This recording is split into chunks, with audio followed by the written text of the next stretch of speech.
osaopa tacklet kwa manga chifukwa ndikunenera izi chifukwa pali ina 230 billion mkuikumbukira inachitidwaso ku forensic audit pali mafailo 16 ofufuza anthu aja kudikira kuti apite ku court amangidwe angoenda ifena feti maziwa wangoyang'ana.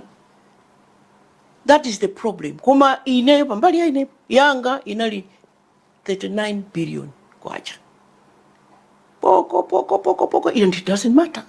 At the end of the day you must do what you are convinced. Sinanga pama peto pa zonse ngati Malawi timadalira ino ngati mtsogoleri wa dziko kuti ino ndamene muti tetezere chuma chathu muti thandizire kuti zinthu ziyende bwino. So ngati anthu akuba nde kuti ino ngati mtsogoleri sinde kuti you are sleeping on duty. Anthu akuyenda ni njomba anthu akuba mu boma lanu lomwe. Koma munthu mmodzi sangapange zonse.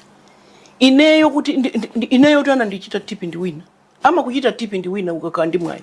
Ndiyaka kuchita tipi ndinanena ine ku Ekama conference ku Mangochi pa 7 September 2013. I have been elected kuti anthu akuba ndalama. I have put a team together to make sure that it doesn't continue. Mukaipeza speech imene. Ndiye 1 week later 2 weeks later ndipamene anthu anjana yamba kumangidwa. Ndipo ndina amene nanoti me ikhale kashketi. Chifukwa second gate ya ku Capitol Hill. Chifukwa zinkaenda mabuti kodi amazinyamulatu. Zinkaenda mabuti ndiye samatsegula pa gate paja. Ndiye nati mtsegule every gate, every car that passes there.